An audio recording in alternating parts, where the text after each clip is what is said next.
Number 10. Charity pledges. The infamous charity pledges. From her initial divorce settlement, Amber Heard was given $7 million. She pledged in court to give the money entirely towards charity, with a few million to a children's hospital in Los Angeles and the rest to a labor rights group. But now that a few years have passed and we're looking more closely at the receipts from this claim, we find out that Amber has donated barely anything to the charity. The labor union testified that they never received the full $3.5 million that it was promised, and that about half of the donations that it received in Heard's name came from Elon Musk, who dated Amber after her and Johnny broke up. Amber deflected by stating on the stand that she still planned to donate all the money she promised, but that the defamation suit, which demands up to $50 million in damages, got in the way. Quote, "I still fully intend on honoring all of my pledges. I would love him to stop suing me so I can." Interestingly, there are about 4 years between Amber and Johnny divorcing and the Sun libel trial, of which she was not being sued for. Number 9. The makeup palette. Previously, in the opening statement back in April, while discussing how she used to cover her bruises from Depp hitting her multiple times, Amber's attorney held up a Milani Cosmetics color-correcting makeup palette. She stated that Amber had used this makeup palette to hide her bruises after the onslaught delivery by Johnny to make sure that no one discovered her bruises and lesions. But in a now viral TikTok video, Milani Cosmetics themselves refuted this whole statement, saying that their color-correcting palette came out in 2017. A full year after Amber had gotten a restraining order against Johnny. Johnny Depp supporters online used the issue to allege that Amber was lying about actually being hurt by Johnny during their relationship. But now that Amber is back on the stand, she was shown the same Milani Cosmetics palette and asked if she used it. She said she used something similar to it. Quote, "This is what I was talking about as a color correction palette, as a color correction kit. This is not obviously the exact one I used to carry, but I used to carry something like this with me all the time." Amber told the court that the makeup she did use she referred to as her bruise kit. She also explained that she would ice her injuries to reduce swelling, apply cream, and then put the makeup on. Quote, "The idea is that you want to counteract whatever color you're working with on the bruise. So first day of bruising, well, the immediate is red. The red is what shows up right away. So you want to go with the opposite on the color wheel by dabbing a bit of green or something to counteract the red." While the attorney for Amber previously insinuated that the Milani Cosmetics palette was the one that Amber specifically had used, once the makeup brand refuted the claim, it was changed to one like this. Number 8. Sharing embarrassing photos of Johnny. During her testimony yesterday, Amber was being cross-examined and asked about whether she sent a photo to a friend of Depp sleeping after allegedly having consumed substances. Johnny's attorney characterized the photo of Depp asleep with ice cream spilled on him as embarrassing, and asked whether Amber had sent it to anyone. Amber stated that she didn't think so. But very quickly, the attorney showed a screenshot of a text message that Amber sent to her best friend. The message attached to the picture reads, quote, "This is what I'm dealing with." When she was shown the text messages between her and her friend of the photo of Johnny debilitated with the caption, "This is what I'm dealing with," Amber's attorney asked, quote, "And this is you supporting Mr. Depp?" Amber rebutted, stating, quote, "This is me getting support from my best friend. I also need support." Number 7. Never hitting Johnny Depp. At the beginning of the trials, Amber continually pressed the alleged fact that she never hit Johnny. She said that she was solely the victim to his harm and that she never raised a finger against him. We found that not to be true because the instance with the stairs became apparent. During one of their fights, Amber ran up the stairs with her sister. Allegedly, Johnny raised his hand to her sister, who got between the couple, and Amber hit Johnny to defend her. So the story changed from Amber has never hit Johnny to Amber has hit Johnny once in defense of her sister, who was clearly in a position of danger. According to Amber, her panic and fear for her sister came from the rumor she heard that Johnny had pushed his ex-girlfriend, Kate Moss, down the stairs during one of the fights back in the 90s. The rumor is absolutely not corroborated and could push the court in the favor of Johnny from Amber. Number 6. Hit Johnny Depp once. Okay, so the story changed from Amber has never hit Johnny to now Amber has only hit him once in defense of her sister. But that may not be entirely true because Amber was asked about a now viral audio clip recording of her on the phone with Johnny. In the clip, she states, quote, "I was hitting you. I was not punching you. Babe, you're not punched. You're fine. I did not hurt you. I did not punch you. I was hitting you." After she was asked about the clip, Amber changed her story once again to now admitting that she had hit him, but that it was in a provocative manner during a moment of intimacy. She said that Depp hit her in bed, and so she hit him back reactively. On the stand, she states, quote, "I hit his arms, his body as he was trying to prevent me from closing the door.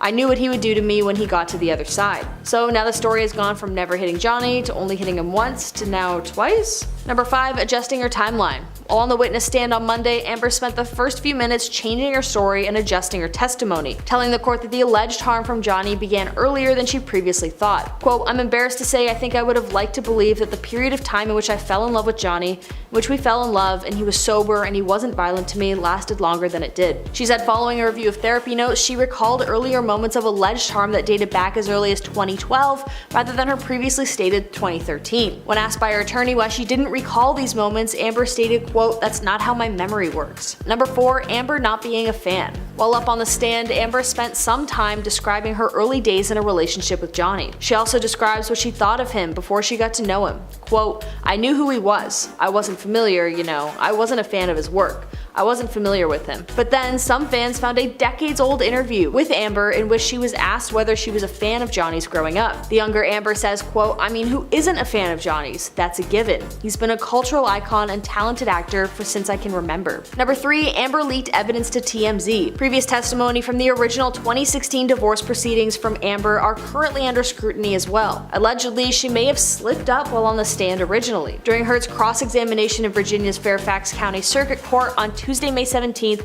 the Aquaman star was shown footage of her 2016 deposition in which she discussed her divorce from Depp. She was heard in the video admitting that TMZ had been alerted about their divorce as well as her filing for a domestic violence restraining order against Depp, before awkwardly covering her face with her hands. Also at the original trial, Amber stated, quote, "I wanted to tell Johnny, or have him told by Jerry," the Depp's former bodyguard, "or someone who knew him or was close to him. Basically, I didn't want him to find out online. I would like him to know information coming from me or coming from Jerry from me, so that he finds out about the divorce filing or my intention to do so from some other source other than TMZ, which had been alerted." Depp's lawyers then accused her of leaking the information to the press well before she officially told Johnny that she wanted a divorce. Amber fumbled through her responses, saying that she wasn't sure and that it wasn't her area of expertise. Number 2, Amber's broken nose. And now another time when Amber allegedly got hit by Johnny and a day later appeared on the James Corden show looking absolutely flawless. Johnny Depp's legal team grilled Amber Heard over photos of her looking fresh-faced during public appearances after allegedly being beaten up by Depp. The court was shown a clip of Amber Heard appearing on the Late Late Show with James Corden in December 2015 with no visible marks or bruises on her face. She previously told the court in her defamation trial that her makeup team had to work around the wounds and apply, quote, "super heavy red matte lipstick to hide her bloodied lip." While I don't doubt the power of makeup, it's hard to hide visible swelling. Number 1, Amber has never hit anyone. While Amber Heard had previously claimed that she never hurt anyone before her relationship with Johnny, which required her to fight back to escape further harm, and in an act of self-defense, Amber's past shows a very different story. All the way back in 2009, she was actually arrested and charged with hitting her girlfriend at the time, Tasia Van Ree. In the end though, charges were dropped, but this isn't where the lie comes in. The couple tried to claim that the only reason Heard was arrested was because the arresting police officer had realized that they were partners, not friends, and that the arrest motive was homophobia and prejudice. It was later found out that the officer who had arrested Heard was in fact part of the LGBTQ community herself. Was actually an advocate and person who fought for equal rights. The officer spoke out after this entire ordeal, saying that despite these claims against her, she arrested Amber because a violent fight occurred and that she was the one who witnessed it in the first place. So Amber directly lied under oath by claiming she was non-violent despite having a history of hitting her girlfriend in the past. No matter how this court case ends, it will definitely finish the toxic saga between Amber Heard and Johnny Depp. And number 10, how Harry proposed. Prince Harry and Meghan Markle's Netflix documentary definitely has a lot of fans raging over multiple lies shown within seconds of the first episode. Viewers have pointed out that there's been a lot of problems with the pair's tale on how Prince Harry proposed. In the documentary, Harry would explain that he wanted to propose earlier, however, he had to ask his grandmother for permission and he couldn't do it outside of the UK. Detailing the proposal, he would explain that he brought Meghan into the middle of the walled garden that was overlooked by the staff flat. To prepare for the area, he got on his knees and he got 15 electric candles and placed them around the garden. He also had Meghan's beagle Guy flown in just for the special occasion.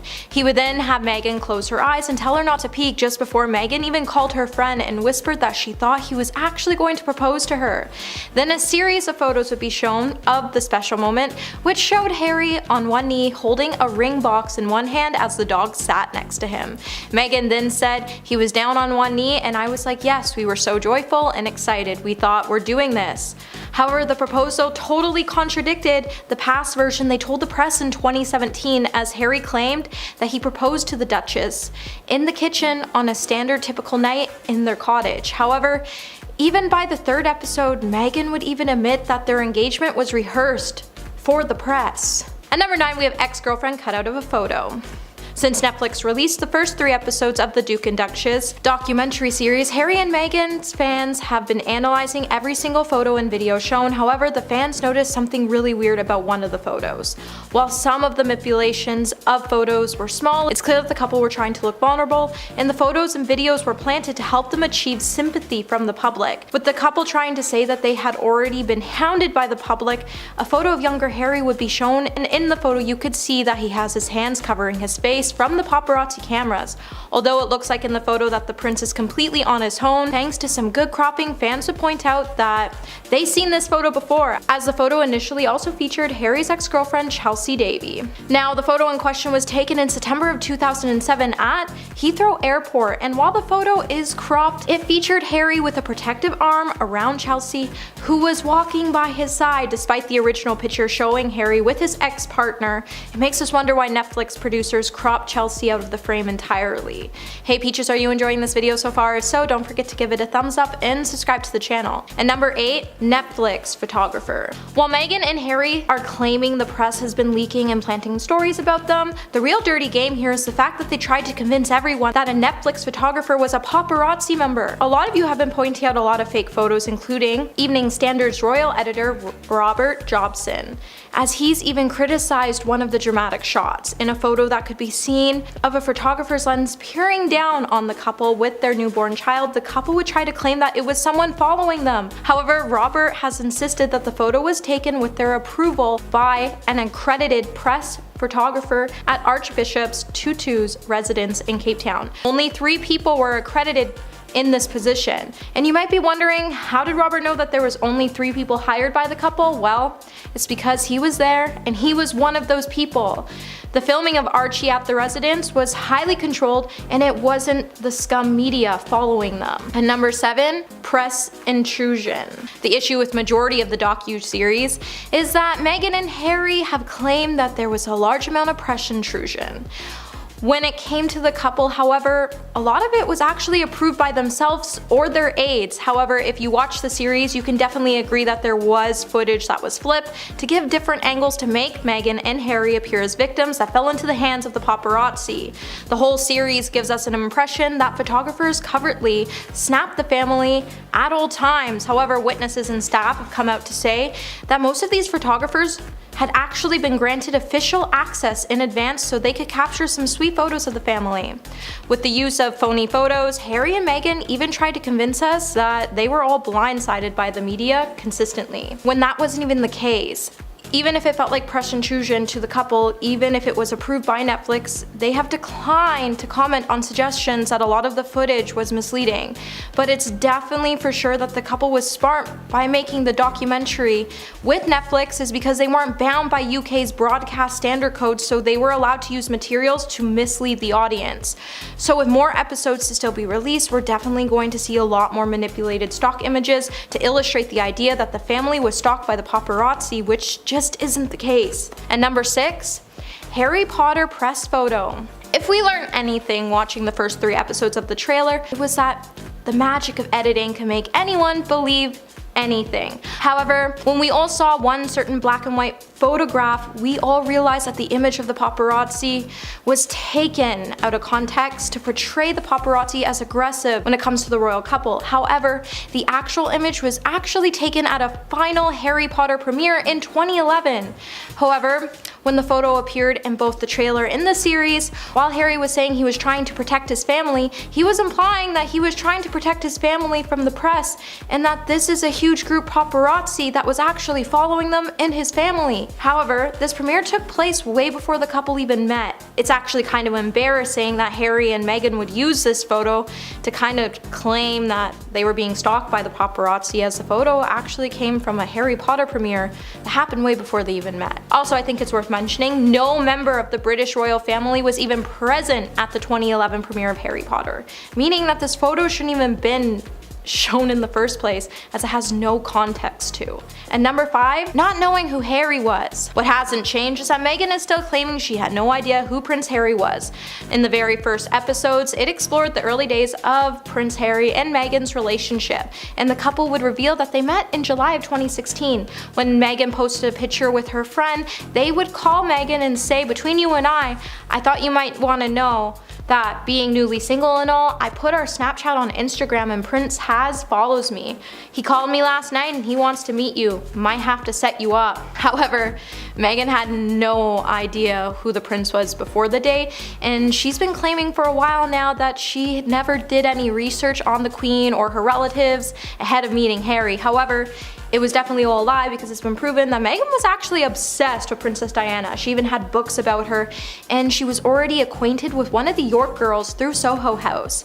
So to say that she had no idea and knew nothing about the royals had to be one of the biggest lies Meghan told. And number 4, race claims. Now, this document definitely laid out some new allegations about Harry's family's disapproval of Meghan due to the color of her skin.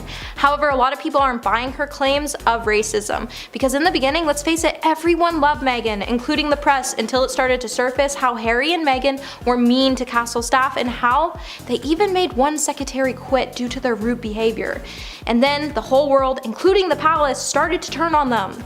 One expert, Angela Lavin, joined TMZ on Monday to break down the new trailer for Harry's and Meghan's new documentary, and she explained that the whole situation was just one giant BS story told from the Sussexes' point of view to manipulate the world. Angela noted that she suspects that the couple keeps playing the racism card without pointing any fingers at anyone in the royal family, and without hard evidence, it's clear that it's all a lie.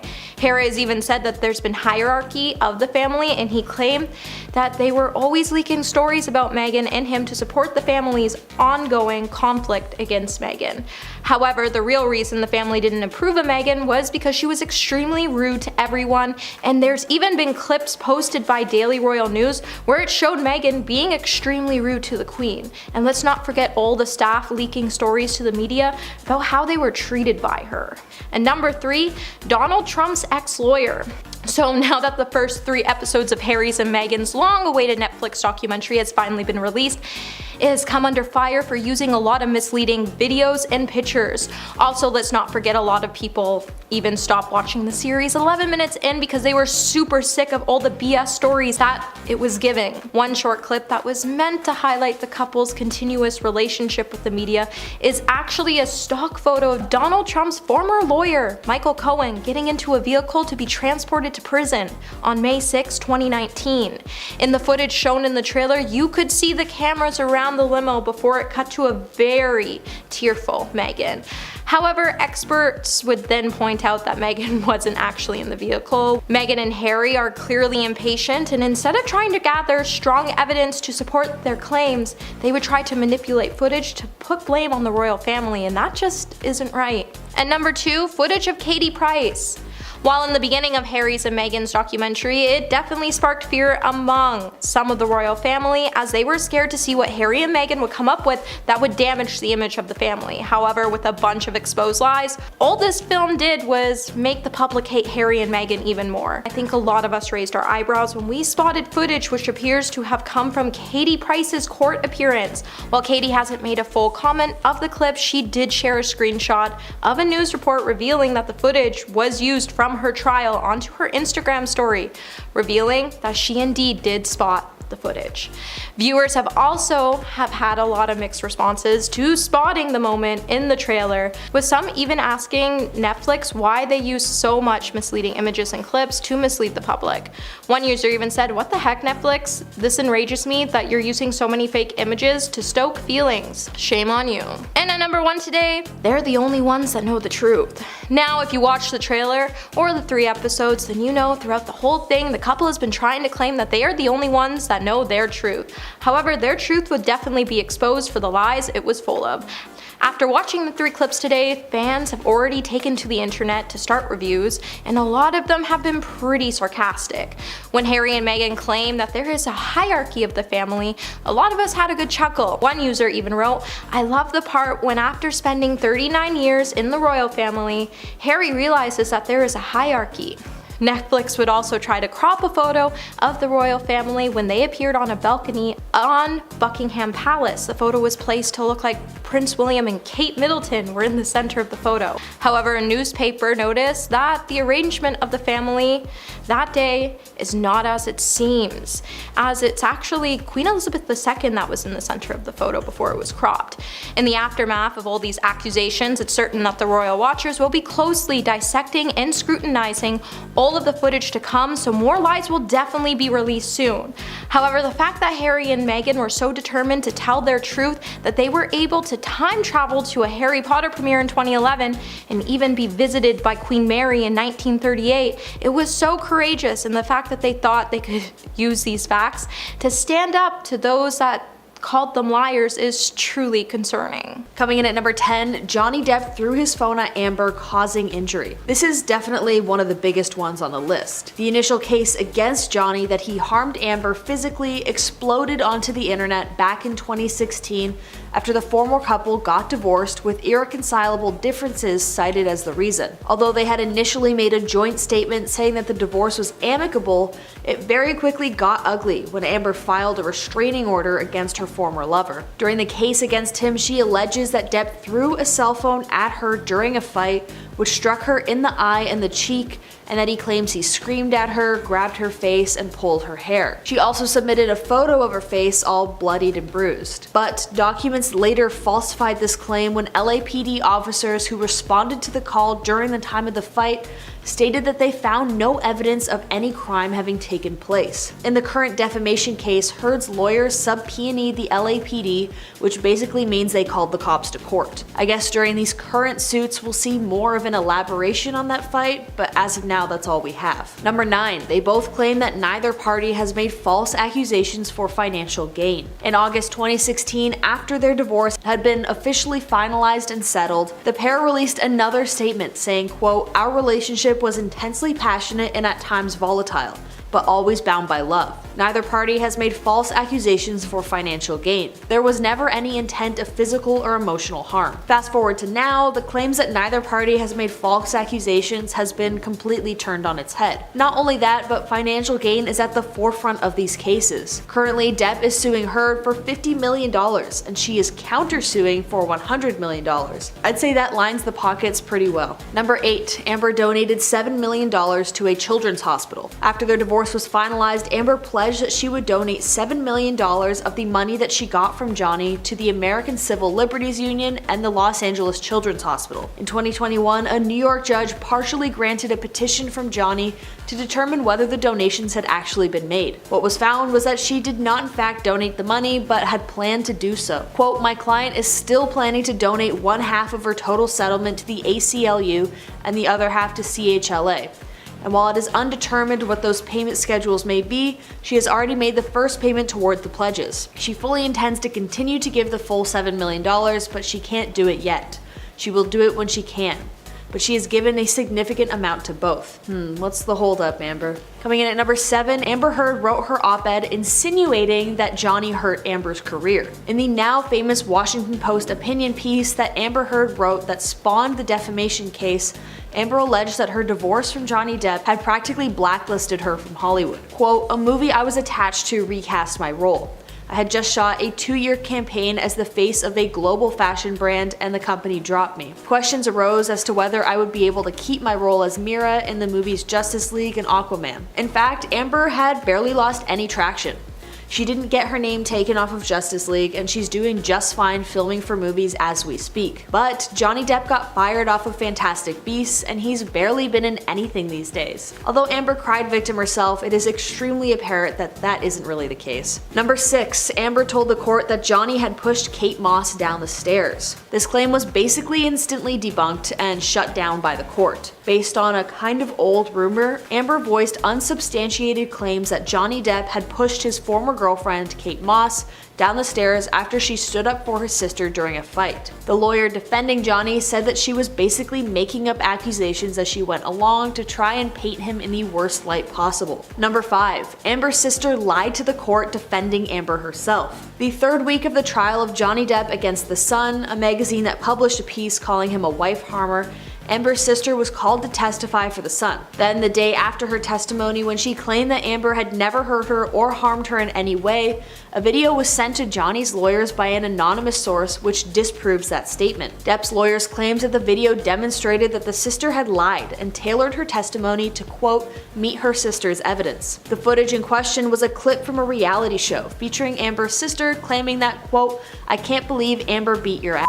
Number 4. He said, she said in the current court cases. One thing is definitely clear. Both Amber Heard and Johnny Depp have harmed one another. Text messages surfaced that show Depp very clearly stated that he wanted to end Amber's life by burning her and doing awful things to her corpse. Meanwhile, we've seen tons of lies on Amber's part in her attempts to cover the own harm that she has done against Johnny, as she continues to claim to only be a victim rather than playing equal parts as the perpetrator in this extremely obviously toxic and insane relationship. Coming in at number 3, Johnny Depp's self-inflicted wound or not. In the 2016 Sun article Libel Trial, Johnny Depp claims that Amber had cut part of his finger off in Australia during a fight when he was there to film a Pirates of the Caribbean movie. It was later revealed in a voicemail to his doctor that Johnny had in fact cut his own finger off. The voicemail recording reads, and just so you know, a bunch of this will be bleeped by the way to keep it family friendly, quote, hi.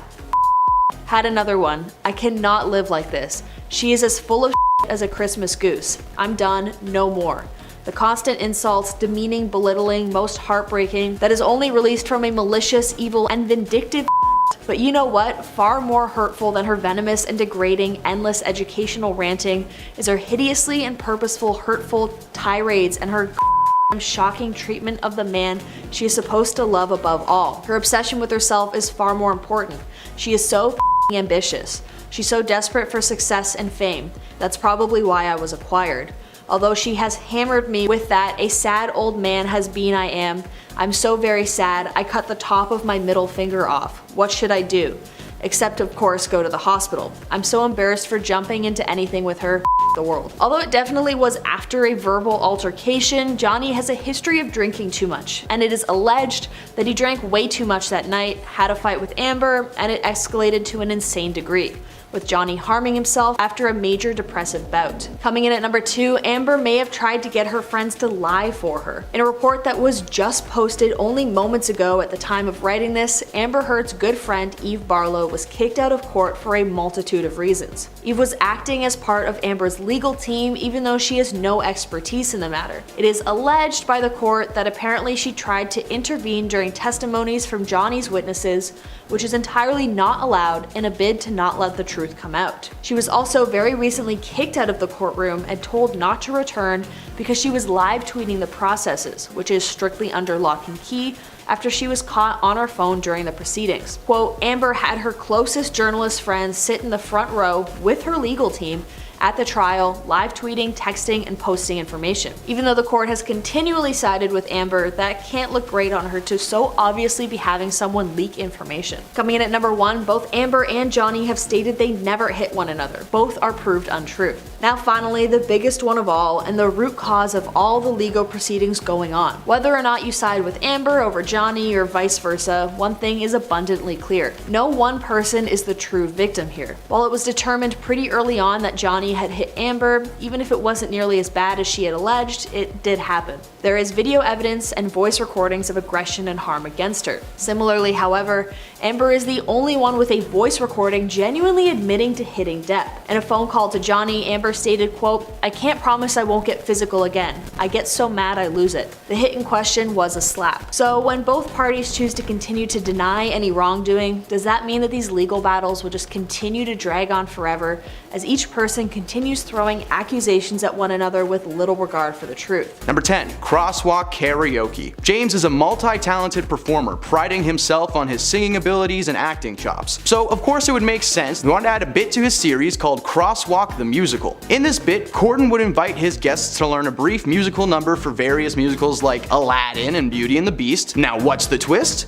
Well, they would perform the number in the middle of rush hour traffic in Los Angeles. In between the shifting lights, they would just stand in front of stopped traffic and have dozens and dozens of people dancing and singing in the streets. Now kudos to the editing team on Late Night. The bit is usually well done and the audience is usually pretty into it. Camera footage from multiple drivers exposed that the reality was the actors were lip singing but also like yelling the lines, and they would take their sweet time getting out of the way of traffic due to the amount of film equipment as well as just the sheer volume of people on the freeway, to the point where in one instance James was actually hit by an impatient driver. They were doing La La Land at the time, but I really wish they had been doing Cats. That image would just be hilarious. Number 9.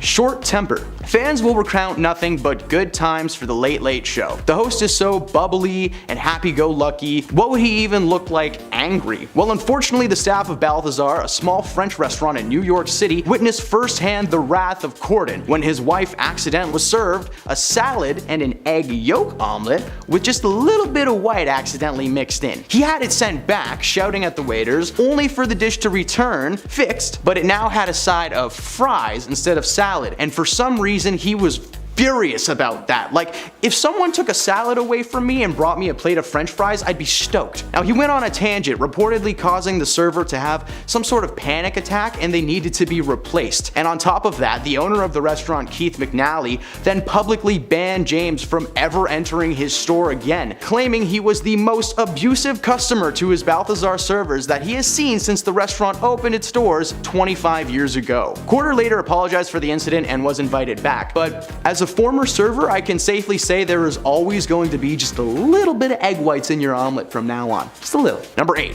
Lies detected. Now, in one of the show's more popular bits, Late Late Lie Detector, Corden asks his guests to hook up to a lie detector test and answer a series of questions on air. During one segment of this bit, in which guest Kris Jenner is hooked up to the line when she is asked about her involvement in producing a certain tape, if you know, you know. She was quick to roll her eyes and shake her head and said, no, no, no. And then the expert gave a resounding, true. Case closed, right? No.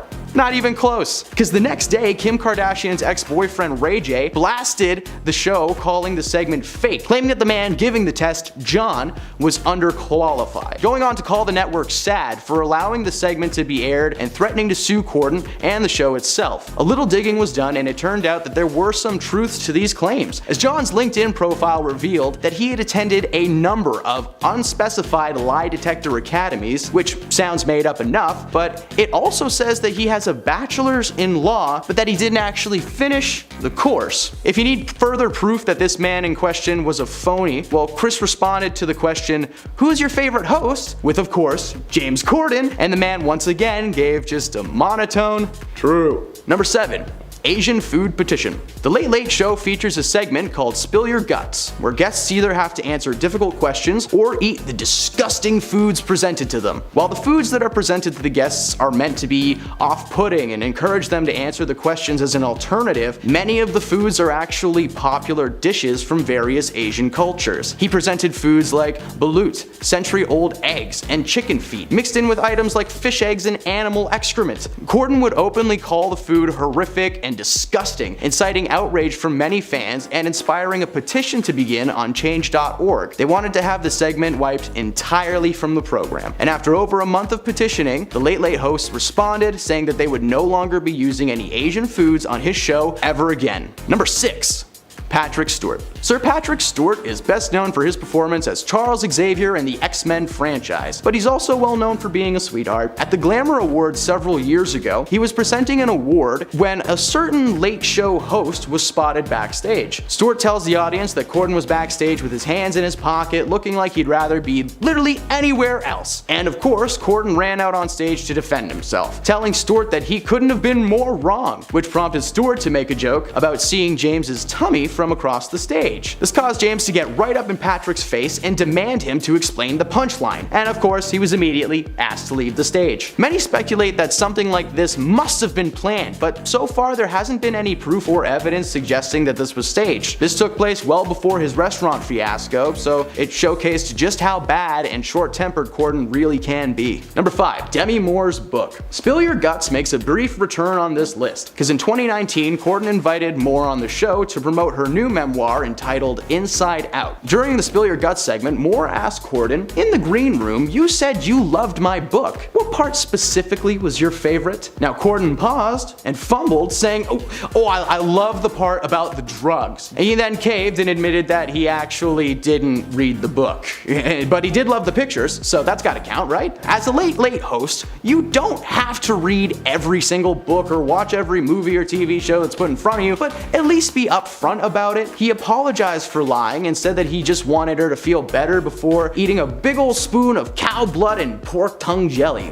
Yummy. The only reason this lie was ever exposed was because of the segment, but you gotta wonder, how many other guests have been told what they've wanted to hear over the years? What else has he really not seen or read? I don't know, comment your ideas down below. Number 4.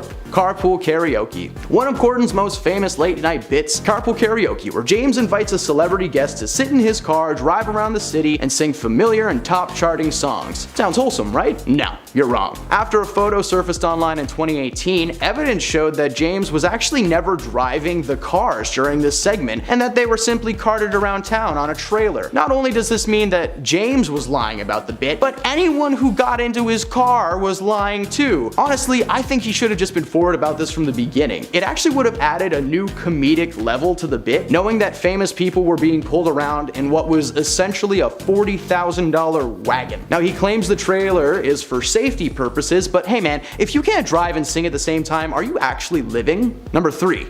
Soap slander. Hollyoaks is one of British television's most popular soap operas, airing in the early evenings on Channel 4 since 1995. In the early days of his career, James actually appeared in a single episode of this show and used that footage to help launch his future career. Now, proudly placing the role on his resume for years, his lies were revealed when during an interview on The Late Late Show many years later, he took the opportunity to bash the show, saying that he'd rather die than return for another episode, and that it was absolutely awful. He claimed that the cast were filled with a quote, chicken in a basket like sense of fame, and that they would always talk about moving to LA. Like, hey man, what's your problem? People can't have dreams? Ricky Whittle, best known to American audiences for his work on The 100 and American Gods, played constable and nightclub operator Calvin Valentine on the series from 2006 to 2011, and was very quick to defend the series and dish out some verbal knowledge of his own, reminding Corden how childish it was to be slandering a series that essentially gave him a career. He then joked about not knowing who James played in James's own series Gavin and Stacey, being like,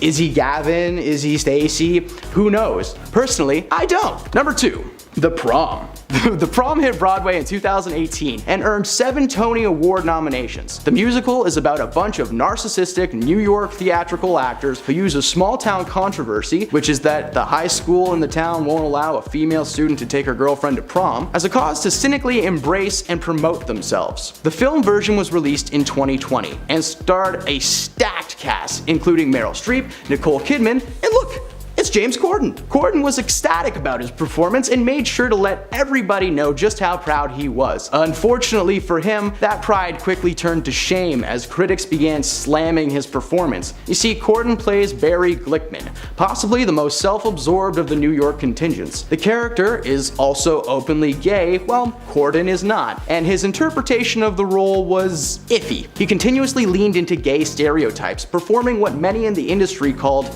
gay face. Despite the negative receptions, Corden was nominated for a Golden Globe, but the award ultimately went to Sacha Baron Cohen for his performance in Borat 2. Very nice. Number 1, show me the money. Talk shows are simple. You get a few cameras together in a nice studio with a solid band and some furniture, and you've got a show. However, most talk shows don't include extravagant bits like street performing and singing in a trailer car thing hybrid. They may be able to put it together and make us believe that everything is good, but this stuff costs a lot of money. You gotta pay cast, crew, catering, and Corden himself reportedly made over $5 million a year on the program, which is a lot considering the show has had a regular budget of $65 million a year, but has consistently only brought back $45 million in revenue. The only way the show was ever going to be able to stay on the air was if Corden himself partook in a multi-million-dollar pay decrease and had brutal staff reductions. So instead, he opted to just cancel the show entirely, which would be one thing if it was his show,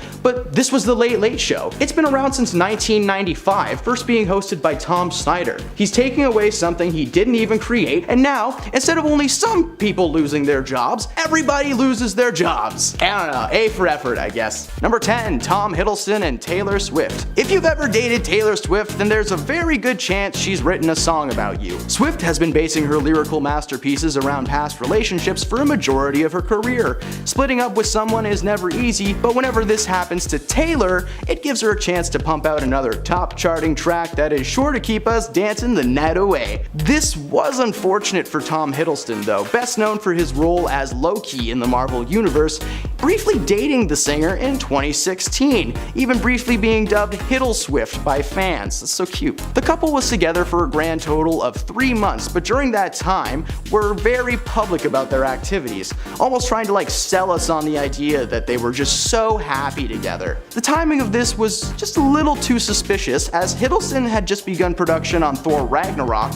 and Swift was working on her then unreleased album Reputation. The two seemed to be using the relationship's strong media attention to their advantage, with past album sales growing up to the point of Reputation's release for Swift, and buzz surrounding Ragnarok was in full swing till its premiere the following year, eventually becoming one of the highest grossing Marvel movies of all time. Yeah, sus guys. Number 9, Jennifer Lopez and Drake. It all started back in 2013 when Jennifer Lopez made a jaw-dropping entrance at the Grammy Awards. She walked out in a stunning off-the-shoulder black gown dress, and Drake's jaw dropped. The moment became a viral GIF, which certainly caught the attention of J-Lo, because over the next couple of years, Drake was spotted, popping up at a number of Lopez's All I Have concerts in Las Vegas, Nevada. In one instance, Drake posted a photo of himself holding J-Lo's diamond-encrusted hat while she slayed it on stage. Soon after, rumors began flying that the two had secretly been together for quite some time, with some photos suggesting that they were spending a lot of their quality time together. With no warning, Drake posted a photo of himself and Jen cozying up together, seemingly confirming the relationship, but many people were suspicious of the true nature of their relationship, including pop singer Rihanna, who unfollowed Lopez on social media following their announcement. The relationship eventually fizzled out at an unspecified amount of time later, and the two never spoke about it again. But these two getting together created such a buzz on social media that their followers grew by thousands, which was probably the real reason these two went public in the first place. Number 8. Kristen Stewart and Robert Pattinson. His skin was pale and his cold, and that's how Kristen seems to like him. The late 2000s were dominated by the Twilight series, films centered around Bella, a new girl who just moved from sunny Arizona to rainy Washington State, and Edward, a handsome but mysterious teen who, spoiler alert, he's a freaking vampire. Stewart and Pattinson played the characters over the course of 5 films, and the chemistry was very apparent, so much so that they decided to move that chemistry off the screen. Over the course of the 5 films, the pair would get together and split over and over, claiming the time and time again that they simply just needed a break from each other. Now, we didn't buy this for a second, as their reunions always seemed to take place on set, filming the next movie, or just coinciding with the time of the red carpet events. It was just very clear that it was a Hollywood PR person forcing these two to continue pursuing something that may have once existed, but had most certainly been drained of its blood. Number 7. Steve-O and Nicole Richie. Steve-O, the stuntman, is known for doing some wild things. He's been blown up, shot out of speeding shopping carts, and he's even kicked a shark one time because it was about to bite his foot off. But the wildest thing he's ever done of all? He settled down In 2006, himself and reality TV star Nicole Richie had been spotted spending a lot of their free time together at restaurants and parties and concerts. At the time, Richie's show The Simple Life, which was a reality show starring herself and Paris Hilton, was in its last season, and Steve-O was riding the wave of success following the recent release of a sequel to a movie whose title could get us demonetized. So it makes sense that Nicole would plot a publicity stunt to draw attention to herself and to attempt to keep a hold of her show. This did not work, as the show remained cancelled and the pair called it quits only a few months after they had gotten together. Steve-O has since moved on and is now engaged to his girlfriend, Lux Wright.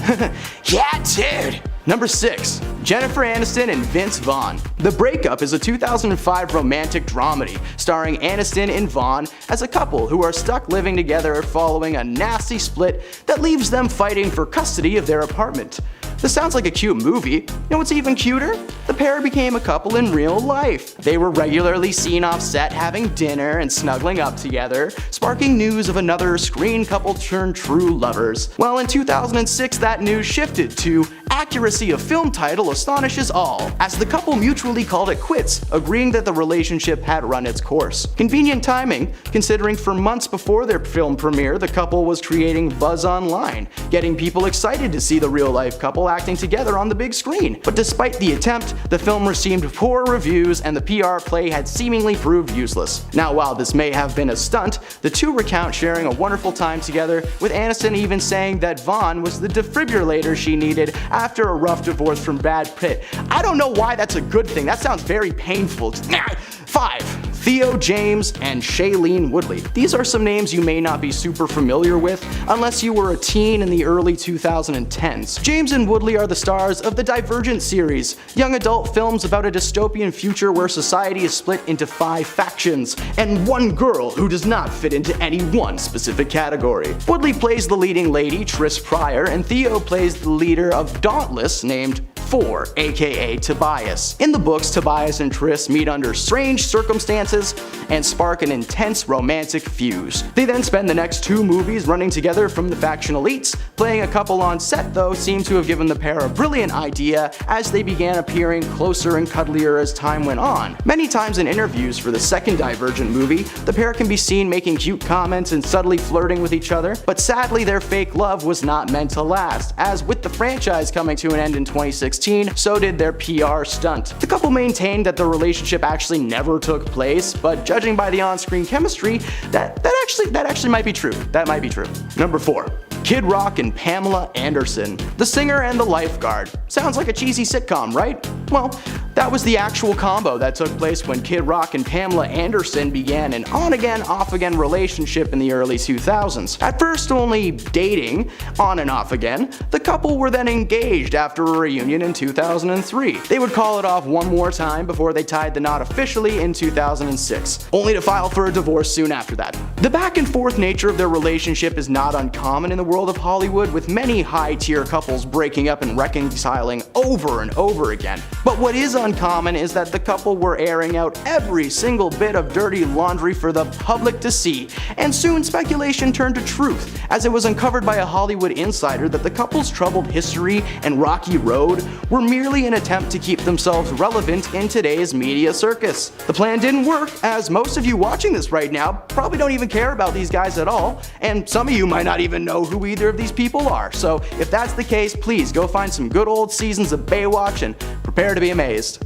Number 3. Emma Stone and Andrew Garfield. For those of you who may have forgotten, between the original Spider-Man trilogy starring Tobey Maguire and the newest trilogy of Spider-Man movies starring Tom Holland, lived a little universe in which Andrew Garfield was Spider-Man, and Sony was his ruler. The Amazing Spider-Man franchise only pumped out 2 movies between 2012 and 2024. Garfield played Peter Parker, aka Spider-Man, in the franchise, and fan favorite Emma Stone was cast to play his leading lady, Gwen Stacy. From day one on the set, the two were inseparable, spending every second of free time they had together and developing what can only imagine must have been a strong and long-lasting bond. However, these two getting together was just a little bit sus. People fall in love on set all the time, but this couldn't have been a more perfect setup if you tried. On-screen love interests who take up a majority of the film's runtime, with their undeniable chemistry shining through scene after scene, not to mention they're together in the movie for real, like you fall in love with Gwen Stacy. Anyways, this almost feels like an extreme form of method acting, because the couple were together for the entirety of the franchise, 4 years, only to call it quits a few months after the premiere of The Amazing Spider-Man 2. They've maintained a strong friendship ever since, but we really do miss you guys. Come back, Gwen. Number 2. Carmen Electra and Dennis Rodman. This PR stunt lasted for all of 2 weeks in 1998. Carmen, who was then popular for her skills as a singer as well as a gifted dancer, met the famous basketball player Dennis Rodman at a nightclub in Los Angeles. They exchanged numbers and Rodman bombarded Electra with phone calls after phone calls until she finally agreed to hang out. Classic move, Dennis. Negging. They started seeing each other regularly, with Rodman once even clearing out the Chicago Bulls training center so that the two could have some fun together, uninterrupted, and anywhere their little hearts desired. They got married like most couples around the time did. In Las Vegas, baby! The two were married on November 14th, 1998, only to file an annulment 9 days later. Rodman claims to have not been in the right headspace when he agreed to the marriage, and the two haven't spoken to each other in years. Reporters and paparazzi were very skeptical about this move, as the couple's ups and downs had taken over the media circuit for months, causing Electra to get her name out there more, which was super convenient seeing as she had just started building up her repertoire in the movie industry, starring in cult classic movies like Good Burger, as well as a recurring character on Baywatch. There's a good chance she would have made it on her own, but hey, it never hurts to publicly suffer first, right? Number 1. Kim Kardashian and Kris Humphries. Kris Humphries is a former basketball player, and Kim Kardashian is, well, Kim Kardashian. The reality star and basketball player began dating in 2010 after his New Jersey teammate Jordan Farmer introduced them in New York. Less than a year later, the couple were engaged and officially married at a beautiful summer wedding. Of course, all of this was front page on social media and news outlets, causing a massive buzz for both the couple and the reality show. But after just 72 days of marriage, Kardashian filed for a divorce, simply claiming they were not getting along at all. However, Kris has a different story. He simply wasn't following suit with the family's plans, claiming that Kim made him sign a prenuptial agreement before the wedding, granting her 100% of their earnings as a couple should they split. Kris filed his own annulment, claiming fraud and stating that the only reason she married him in the first place was for the TV ratings. And this was absolutely true, as proven with her immediate bounce back to Kanye West, as well as the couple's time on the show being some of the highest viewed episodes of season 6.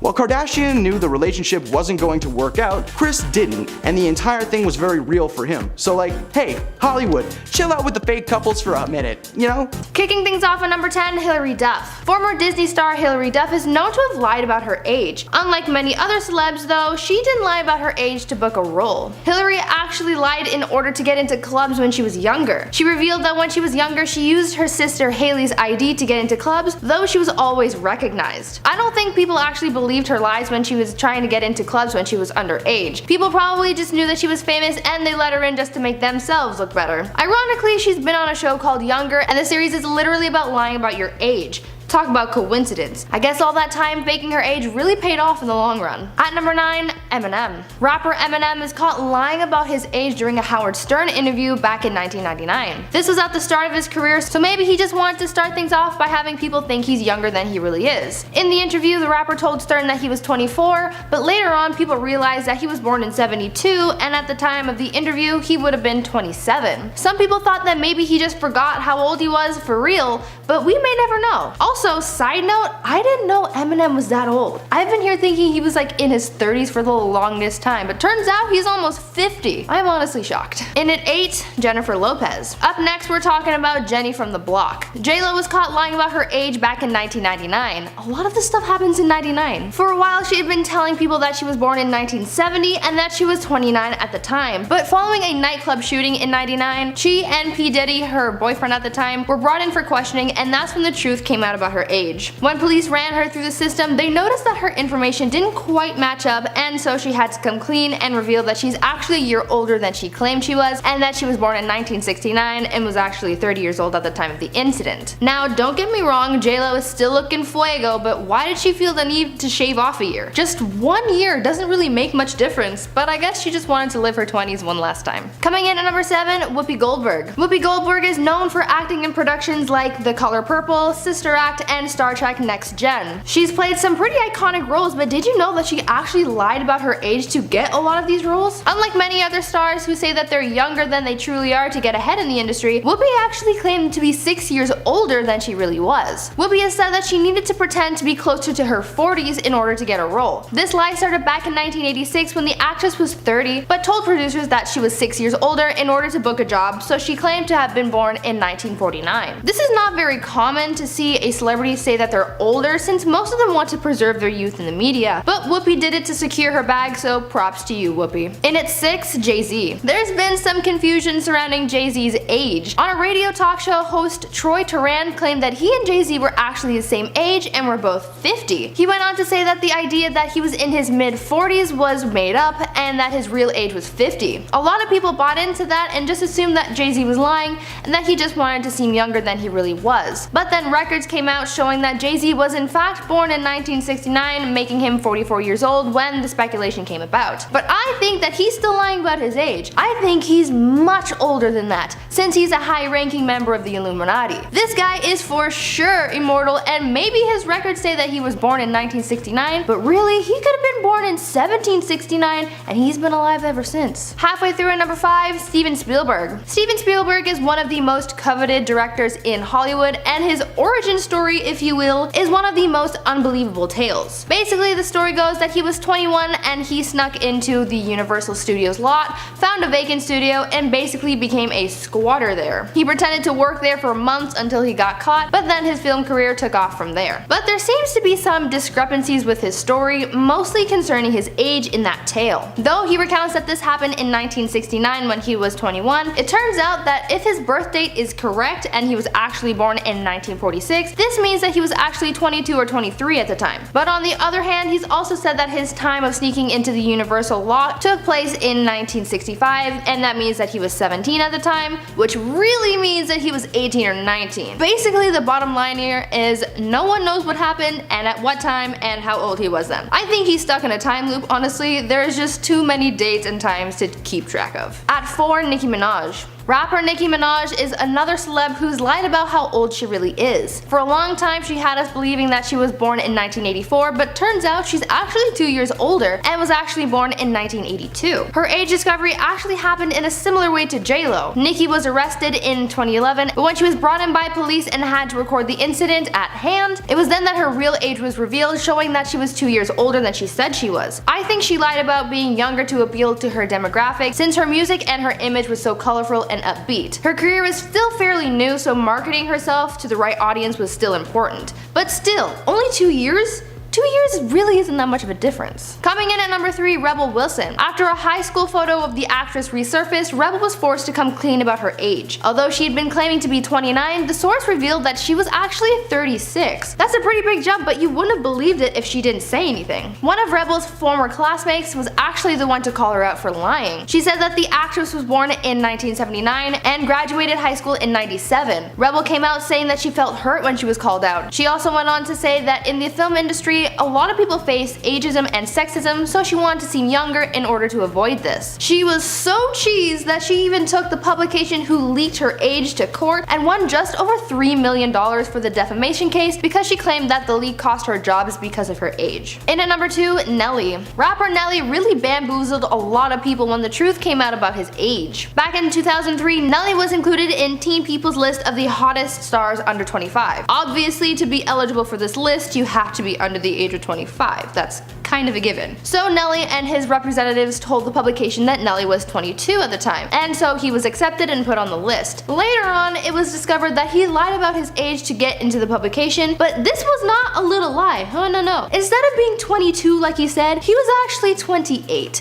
That's a big jump. If you're gonna lie about your age on that list, I'd understand if you were like, oh, I'm 24, but you're actually 25. Like, that's not a big deal. But to go from like, oh, I graduated high school 4 years ago to I'm almost 30 is a big ol' stretch. Finally in at number 1, Mila Kunis. Mila Kunis has been known to lie about her age from time to time, but one instance when she lied about her age where it actually paid off was back when she auditioned for That 70s Show. When she auditioned, the producers asked her age, and she told them that she was going to turn 18. What they didn't know was that she was actually 14 at the time. That's a pretty big age gap when you think about the fact that she was claiming to be almost a legal adult when she was actually an 8th grader. Mila's argument for justifying her lie was that she was turning 18, but she never said when. She would eventually turn 18, but that was just gonna be a little bit longer than they assumed. I mean, she's not wrong, but still. Obviously this lie worked out in her favor as she booked the role, but man, it's a good thing she didn't get in much trouble for this. At number 10 we have Lady Gaga. Lady Gaga recently went viral across social media with a fake boomerang, and fans have been pretty confused, and majority of them have been roasting the celebrity hard over it. In a video, Gaga could be seen holding a piece of product from her brand while she was tucking her hair behind her ear, trying to mimic a boomerang effect. In the video, Gaga would also tell her fans to sign up early and gain 20% off of her House Lab products. Now, fans' comments have definitely been hilarious to read, with one fan saying she really put "I'ma put the boomer" in boomerang, and another fan would add that Gaga had actually done this on purpose to go viral with the advertisement. Given it wasn't the first time she's made a similar post, they would also note that she's a marketing genius, and they were definitely right about that. At number 9 we have Millie Bobby Brown. Millie Bobby Brown has finally decided to respond to the backlash she received after posting a video that showed her faking her skincare routine. After a video was posted on Millie's page back in 2019 of her demonstrating how she uses her vegan skincare line for teenage girls, Florence by Mills, comments immediately began to criticize the actor for pretending to use products such as her face mist, scrub, wash, and moisturizer. Fans were quick to call out the star for not using any of her products on her face, and some even noted she was still wearing makeup at the end of the video. Millie would later delete the video and would replace it with a note behind the process of her decision. Millie would go on to say, "I'm still learning the best way to share my routines as I get to know this space better. I thought doing a quick video of my replication of my personal process for the night was okay, but that's not how it was conveyed. However, if you hadn't had a chance to try her products yet, run out and grab some because it's pretty affordable and amazing." Hey Peaches, are you liking this video so far? If so, don't forget to give it a thumbs up. At number 8 we have Amber Heard. Okay, so Amber Heard never lied about using her own brand for promotion. However, she is still worth mentioning because she tried to lie about using Milani Cosmetics to win a court case. And Milani even called her out for her lies. During Johnny's and Amber's trial, Amber would claim that she would use Milani Cosmetics all-in-one correcting kit to cover up bruises. The only problem with her claims is that Milani's all-in-one correcting kit didn't launch until 2017.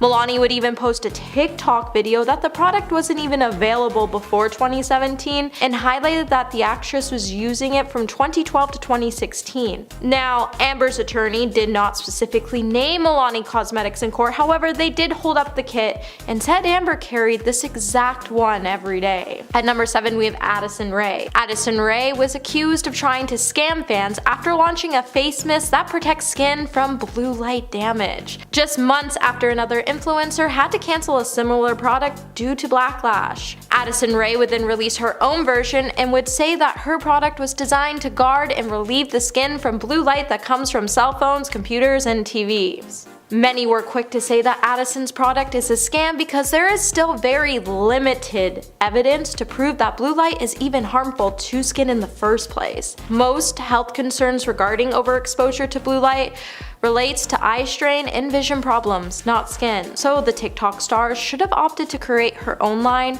of blue light glasses rather than a product to scam her fans into thinking blue light actually damages our skin. At number 6, Selena Gomez. Selena Gomez was smart when she created her makeup line, but she failed to mention that you physically can't use her products with other products. So unless you're going to buy her whole line of eyeshadows, foundations, concealers, blush, bronzer, you won't be able to do a full face because everything is going to fall right off your face due to her formula. Since Selena Gomez's line, Rare Beauty is a water-based formula, unless you're using a similar water-based formula, you're definitely going to have some problems getting your makeup to stay all day with a flawless appearance. So with her claiming that her product really holds up and stays all day, the statement's only partially true, because in order for it to hold up all day, you have to purchase the whole line, and that's a hefty amount of money to splurge on all at once. However, with Rare Beauty using their resources to support mental health and bring mental health services to an educational setting,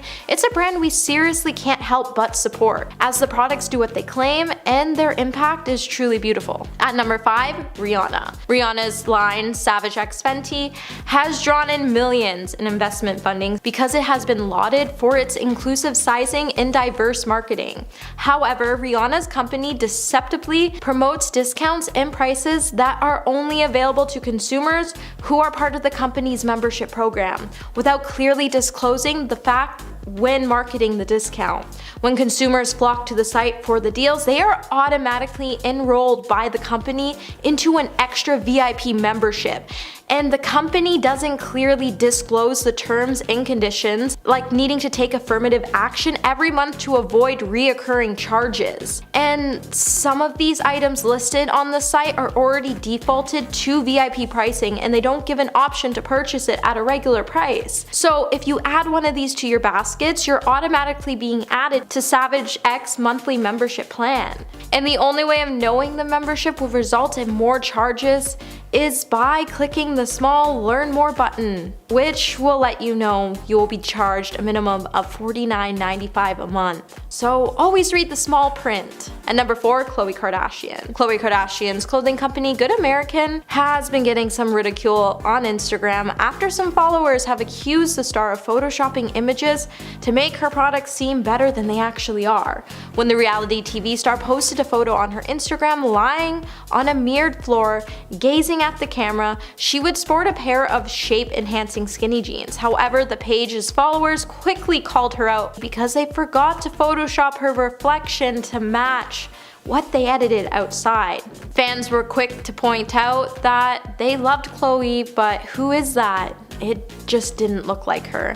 And Good America, Khloe Kardashian, why are y'all doing homegirl like that? At least Photoshop her shadow. Goodness.